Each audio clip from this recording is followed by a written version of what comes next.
Good morning, ladies and gents. Today we are behind the wheel of the new Cupra Terramar. So you might have seen on the YouTube community tab, I said YouTube again, unbelievable. On the YouTube community tab not too long ago that I'll be trying out a slightly new video format. Well, this is that new video format. I am currently on the way to find some cool spots to take photos of this car because for those who don't know, I also take photos of these cars and post them on a website in a language that most of you don't understand. So while I'm on my way to find these photo spots, I'm going to take some pictures of this car there, and I'm also going to tell you what it's like to drive. I just noticed how many fingerprints there are on that infotainment screen, so you'll have to excuse me for that. And I'm sorry about my voice, but I'm still waking up and the caffeine is still entering my system and all that. So while we're here, I'm going to use this opportunity to tell you what the Cupra Terramar is and why I'm trying out this new format. So let's start with the former of those two. The Cupra Terramar is currently the largest SUV on offer in the Cupra lineup. Last year, around this time as well, I reviewed the the Formentor. That's like the slightly smaller crossover from Cupra that's based on the Leon. The Terramar is a little bit larger than the Formentor, and it's based on the Audi Q3, the Volkswagen Tiguan, and the Skoda Kodiaq, which the latter of those I've also reviewed. So currently, the Terramar is the flagship model in Cupra's lineup, and so far it's proven to be quite a wonderful thing. Because I hadn't really seen it, I hadn't seen the dimensions before, and I didn't really think about it in context, but the Terramar is about the same size as the Audi Q3 and the Volkswagen Tiguan. I thought always that it was a bit of a bigger vehicle, like the Lincoln Co. 08 that I reviewed just last weekend, actually. The last weekend I filmed that car. But no, the Terramar is firmly in the C-SUV segment, a competitor to stuff like the Kia Sportage, the Hyundai Tucson, the Tiguan and the Kodiaq as well, frankly, except you can't get the Terramar with third row seating. This particular Terramar, it's finished in this wonderful exterior color called Cosmos Blue. It's either Cosmos Blue or Cosmic Blue, one of the two. So now I'm going to tell you why I'm doing this new format. Because the old format wasn't working for me. Generally, the way it goes with these press cars, I don't know if I've ever thoroughly explained this before, but more often than not, the journalists here in Macedonia, including me, we have about a few days to spend with these cars. We have a weekend or a few working days, so say Monday through Thursday or Tuesday to Friday, stuff like that. And sometimes it's 3 days, so Monday to Wednesday, for example. What I would do is I would do nothing on the first day, or just head straight home or whatever. On Saturday, across the whole morning, I would take photos of the car. And on Sunday, I would film every part of the video for YouTube, including the driving and the interior, the exterior, different things like that, the B-roll, that kind of thing. And that wasn't working for me because I was consistently running out of time. And last weekend, there was a pretty significant monkey wrench in my schedule that basically I could barely even get a proper video of the Lincoln Co. 08, and it was all done at nighttime, as I'm sure you've seen. And I thought maybe this is the start of something new and exciting. Maybe I should try a slightly different format, something more chill and laid back, no doubt influenced by my frequent watching of LGR, Lazy Game Reviews, as of recently. I mean, I've been watching that channel for quite a while, but I thought maybe I should try that type of format. So something chill, something laid back, something that is a little bit more human and not just, reading off a script. Not that I do that anyway, but, laid back. You get to watch me find photos of the car and take photos and frame the shot and different things like that. I also recently took delivery of a Polaroid from like the late 90s, but I didn't get any film for it because I didn't have time. So that'll be for the next review, hopefully. So enough about the new format, which, by the way, I really hope you enjoy. Let me know in the comments what you think. Let's move on to the meat and potatoes, which is what's the Cupra Terramar like to drive? And the answer is, well, it's a rather lovely thing. As I said, it's Saturday, so it's about 24 hours since I picked up the car. I haven't had the time to take it out on the highway as of yet, but that is exactly what I'm doing right now as we speak. But while we're still here, I can tell you And it's pretty good to drive in town. The engine is very calm and peaceful. We'll get to the engine. It'll have its own separate demonstration, obviously, but the engine is very calm and very peaceful. Sometimes it can stick to the higher revs just a little bit because the threshold between different amounts of throttle is quite thin. So maybe like 10% throttle will have you coasting like this at 1800 RPM, or then a slight push of the throttle will have you upshifting at like 3000 RPM. So that's something to keep in mind, especially considering that there's no eco drive mode in typical Cupra fashion. There's only comfort and sport and individual drive modes as well, which you access through the Cupra button on the steering wheel. But otherwise in town, it's perfectly fine. It's perfectly happy doing town driving. The fuel economy isn't exactly the greatest. I haven't been able to get below that number, so 12 liters per 100 kilometers, but that's because part of the reason for that is, one, absolutely no hybrid assistance of any kind. It's just a clean 4-cylinder turbo engine. And two, this model has all-wheel drive, something I don't see very often, and I'm really glad to see. It's refreshing to see all-wheel drive in a vehicle spec sheet. But I digress.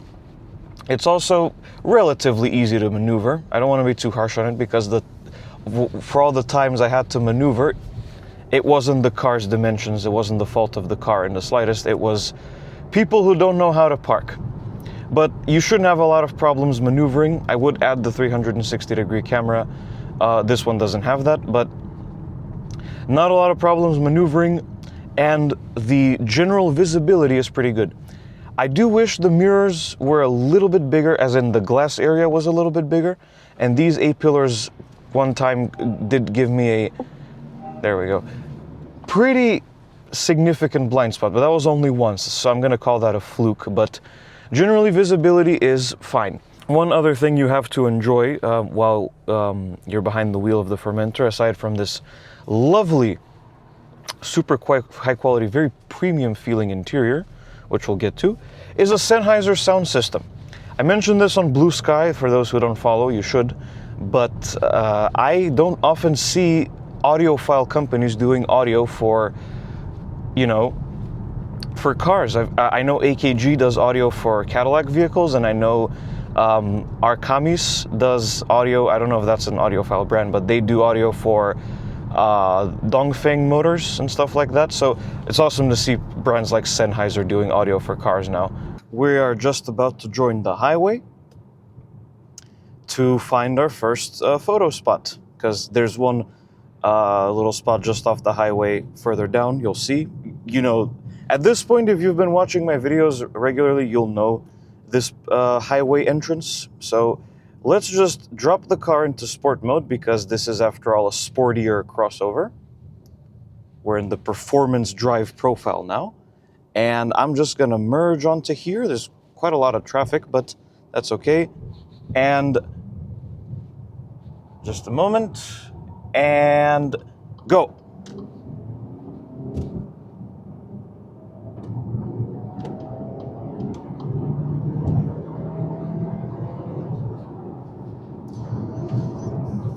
I could hear a little bit of Golf GTI trying to break through in terms of the engine sound.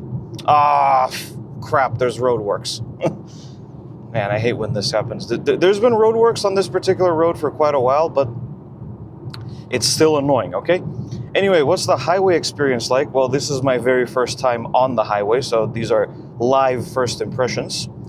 I'm not going to comment on the tire noise, because this particular stretch of highway has especially bad pavement, or tarmac, however you want to say it.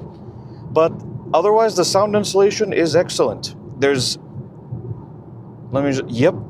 pretty much no wind noise whatsoever. So that's really impressive, actually. There's pretty much no wind noise whatsoever.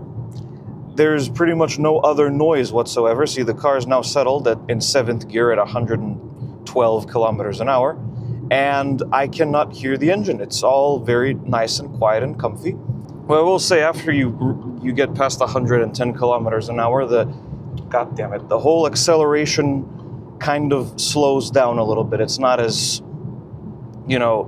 blistering. It doesn't gain speed quite as quickly.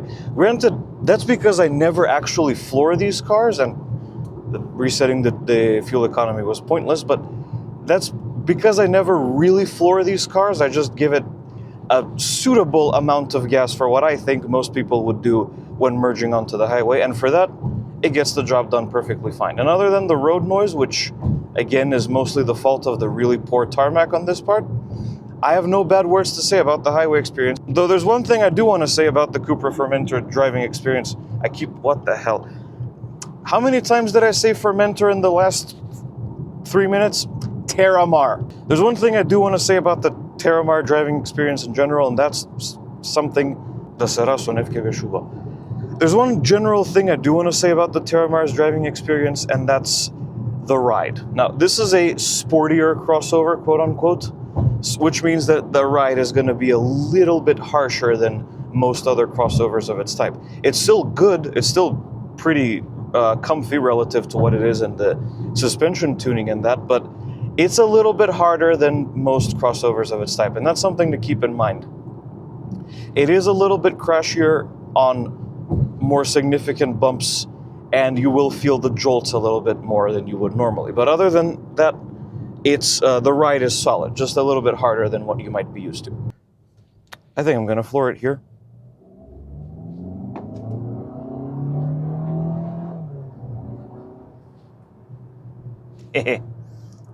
Not bad. Gave it a bit more throttle than I would normally. That's pretty good. This looks like a somewhat decent spot to take a photo. And there's no cars coming. So, yeah, let's do that. Let's pull over right about here. And let's take some photos, y'all. Crap. No, come back. Yeah, I attached the mic to the seat belt, and the seat belt took the mic with itself.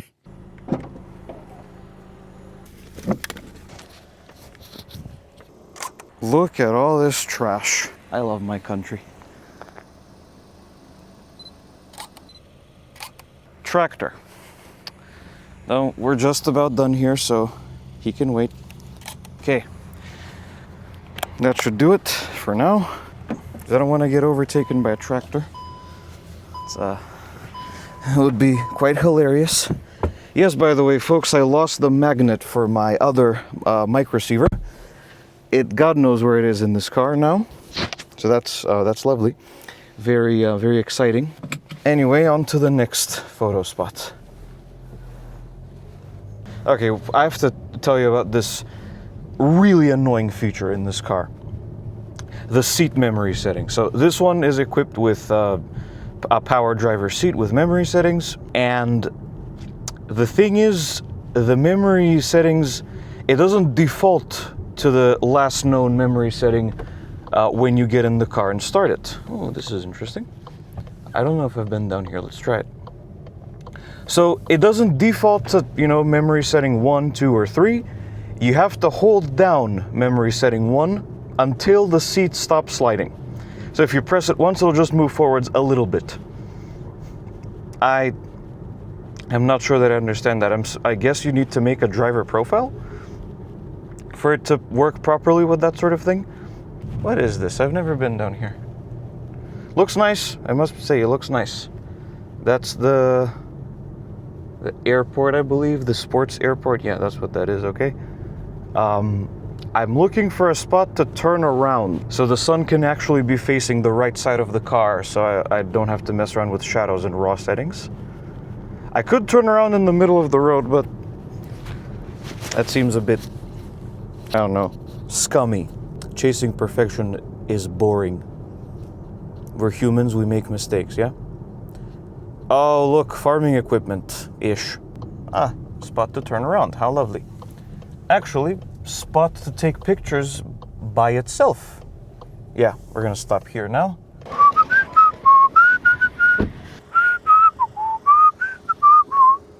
There we go. Excellent. You see how lovely that blue is, people? And do one like this as well. I love these sort of higher angle shots. They always look great. All right, so it's on Continental winter contact tires. 255, 45, 19. The 19-inch wheels are optional. They come with the copper accents that Cupra is so well known for. And as standard, it comes with 18-inch wheels, but this one has the upgraded 19-inch wheels. Another interesting thing you might have noticed, I had no idea about this until the dealership pointed it out to me. It doesn't say Terramar anywhere on the car. In fact, it does in one tiny little spot. Some vertical shots as well. Good for social media, if I do decide to post them, which I almost never do, but besides the point. There's hardly any trash here, so I can clean that up quite easily in Photoshop as well. There we go, taillights, Cupra badging and the like. Let's get the rear wing in there as well. Okay, I'm gonna continue up this road now and see what else can be found in terms of photo ops.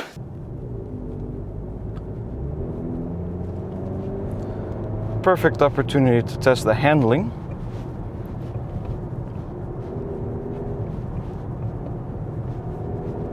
I'm not going particularly fast right now, but it's actually pretty good. Then again, I trust Cupra with such things because the Formentor was one big funhouse to drive, and this is, well, not much different. There is a bit more lean than there was in the Formentor because this is a bigger vehicle, but it is surprisingly good fun. Enough of that, let's get some more photos in here. Oh yes, yes, very nice, very nice. Hello? Thank you.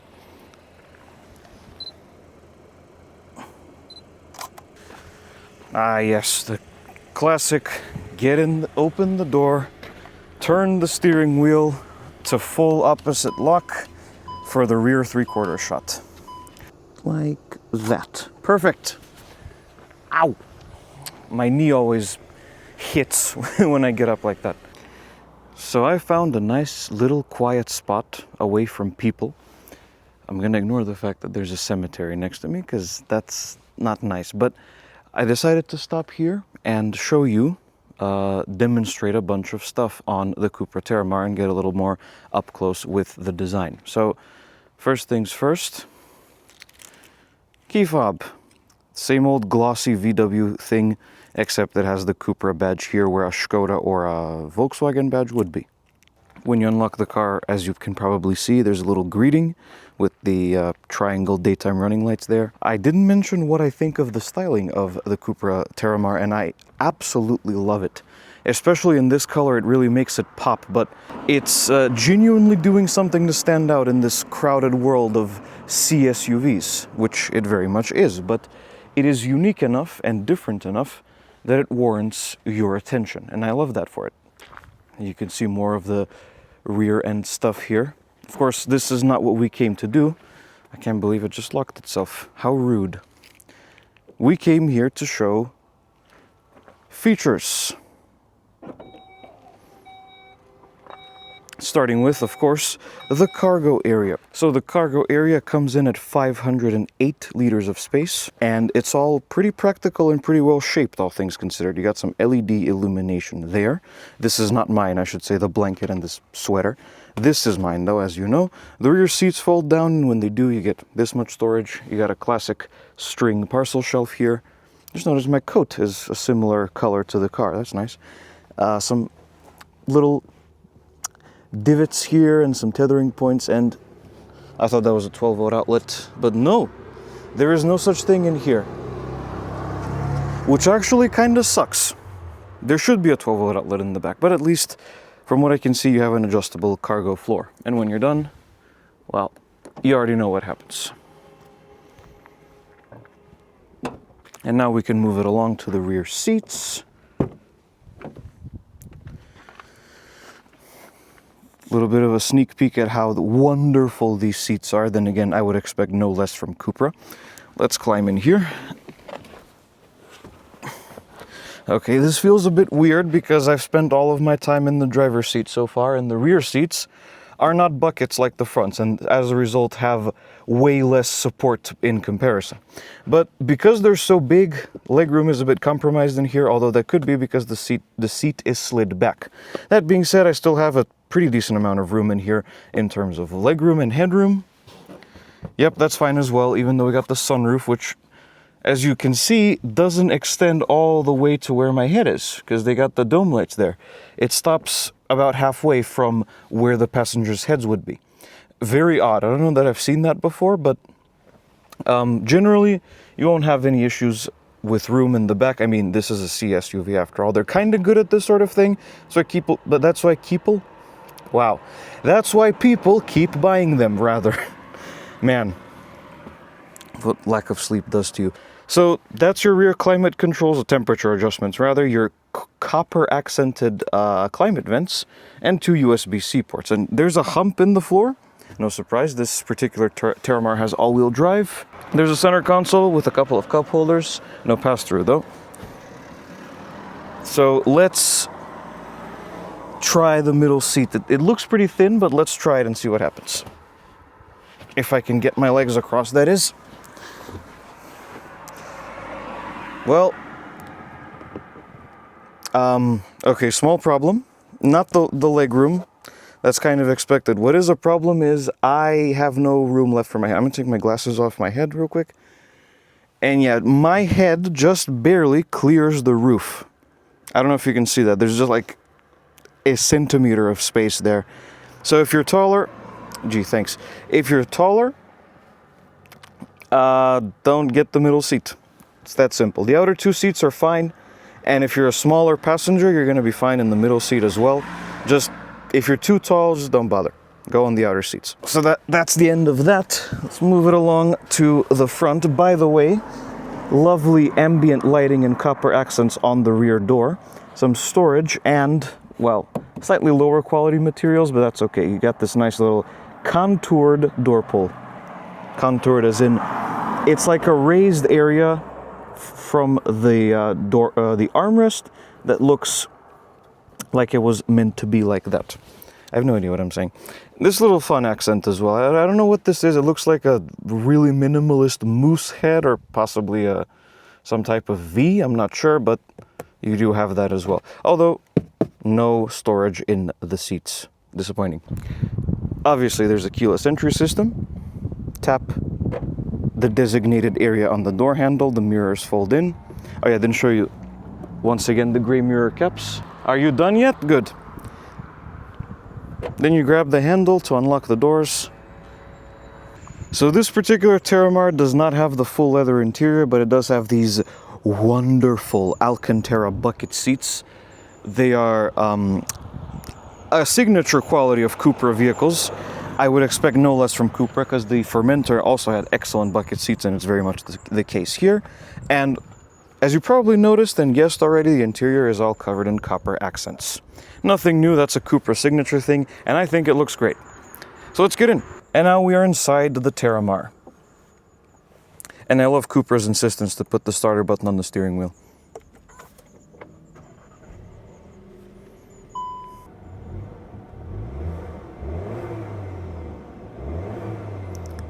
You can hear the inner Golf GTI trying to burst out. And the first thing, or one of the first things that greets you in the Terramar, is the signature Cupra 3-spoke steering wheel, which is actually based on a Seat design as far as I know. This bottom spoke is fully and 100% Seat, so is this airbag cover in the middle.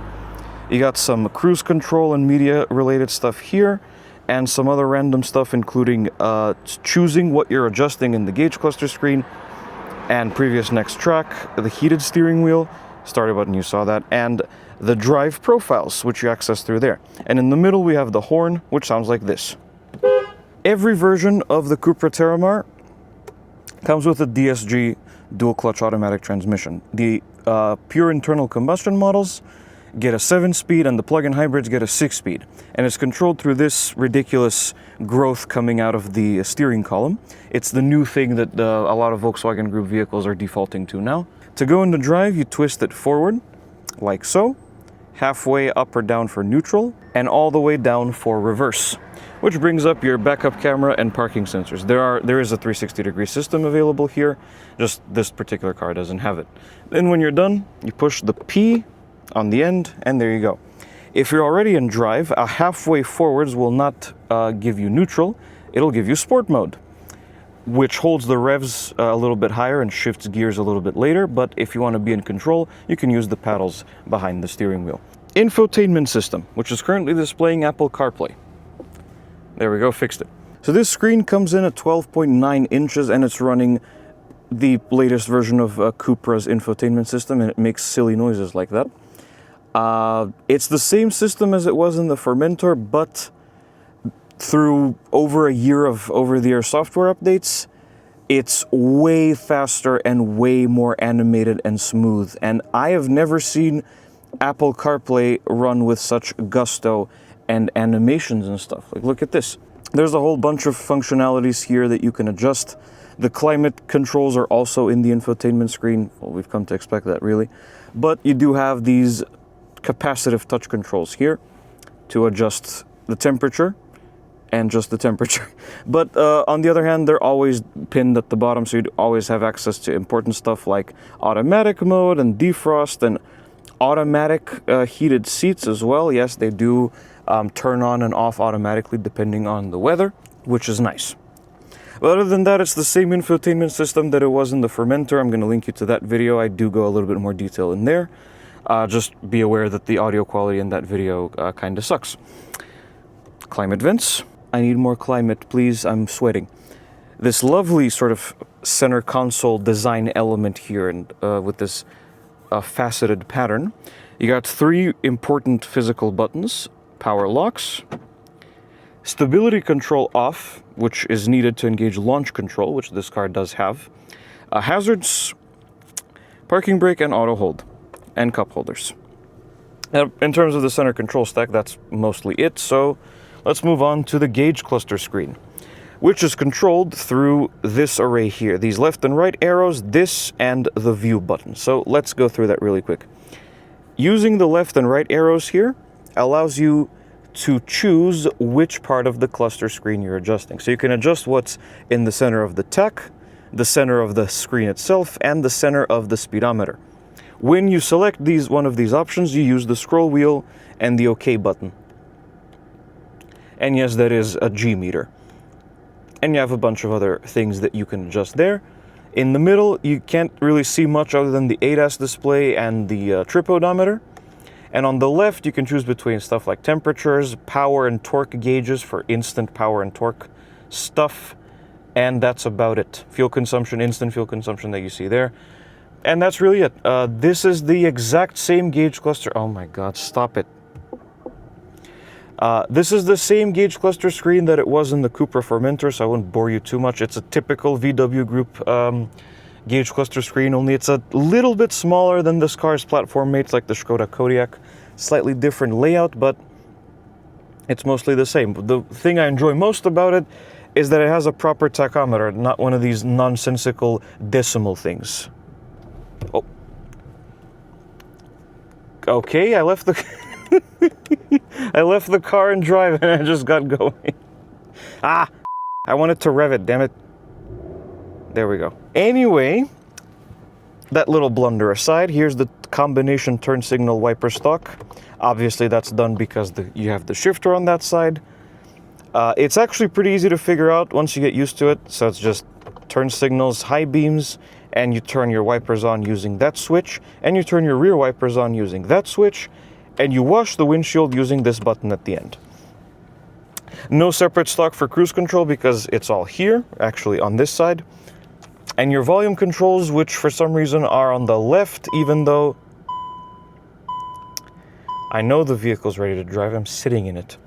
Volume control is here. I would prefer that to be on this side because you have the previous next track commands here, but that's just me. Over here you have the standard VW Group button-based light controls. Once you approach it with the finger, it gets brighter at night or lights up during the day. You got front fog lights and you got rear fog lights as well.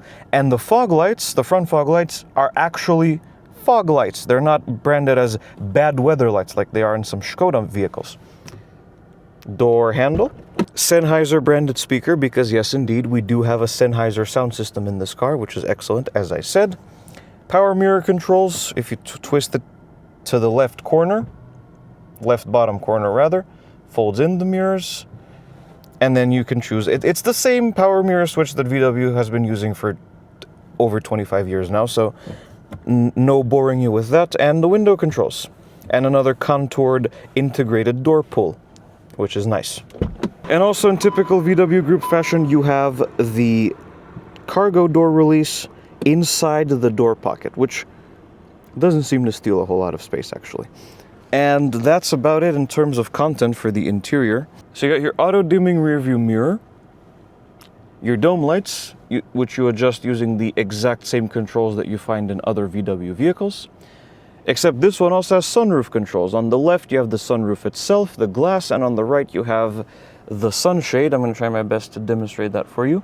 One thing that is annoying is even if you get out the car and lock it, the sunshade stays open. So I hope you didn't forget to close the sunshade or leave anything valuable in the rear seats.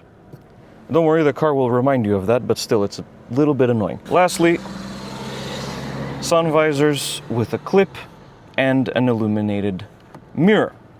And that's really about it. So let's finish this up really with quality and storage. Build quality is absolutely excellent, and especially the fit and finish. The Terramar might not be at the top of the VW Group food chain, but let me tell you, it feels like a premium product in here. It genuinely does. There's soft touch materials everywhere, including here, and this is a soft touch material. It doesn't need to be, but it is, because they've been paying extra attention to detail. And everything just feels sturdy and well made, and I know some of you might have some pretty extreme opinions on VW quality and reliability, VW Group rather, but the Cupra Terramar feels like a very well built product, and it also has a proven powertrain under the hood, which we'll get to. In terms of storage, door pockets, you got some extra storage in there with a wireless charger for your phone that I thought had ventilation, but it doesn't. Oh yeah, you got two USB-C ports in there as well, forgot to mention those. Cup holders, center console, which is also adjustable. The armrest itself is adjustable, typical VW stuff, VW Group rather. And a glove box. And that's about it for the interior of the Cupra Terramar. It is a truly excellent place to be. I just wish it had physical AC controls, at least a few more than what it does now, but I really like it in here. So, good job, Cupra. Finally, the engine. So the Cupra Terramar doesn't mess around with your beauty 1.5 liter TSI-E hybrids. I mean, what do you expect from a car that has one hydraulic hood strut instead of two? And that one hood strut is enough to hold up the entire thing. So under the hood is a 2-liter turbo 4-cylinder, making 204 horsepower and that much torque. You're probably wondering at this point, hold on a second, is that an EA888? And the answer is yes, it absolutely is. It's the EA888. That's why I kept saying it's a proven powertrain, and the fact that you can hear a little bit of Golf GTI in the sound. This is an EA888. It's just running a slightly lower state of tune. So 204 horsepower in this case. See, this is the problem with filming in the countryside. There's always going to be at least one tractor.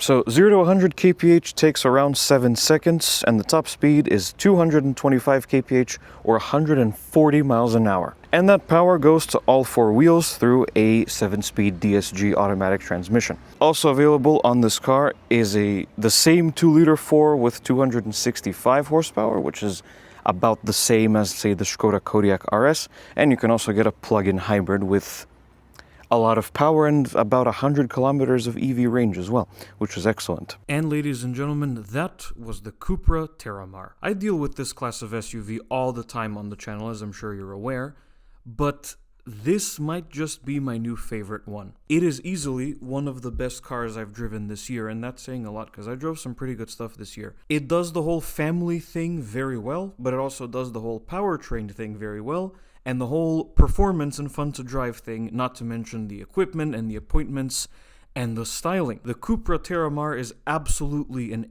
excellent SUV package, and if you don't want your SUV to be boring, then the Cupra Terramar is definitely worth a look if it's available where you're from. What an excellent vehicle. So it stands to reason that the Cupra Terramar gets a score of 9 out of 10. Thank you so much for watching this video. If you liked it, be sure to hit like and subscribe to the channel. Let me know what you think of the Cupra Terramar in the comments, and be sure to follow along with the community tab and Blue Sky for updates on upcoming videos. And I will see you guys in the next video. Enjoy some throttle blips. Goodbye.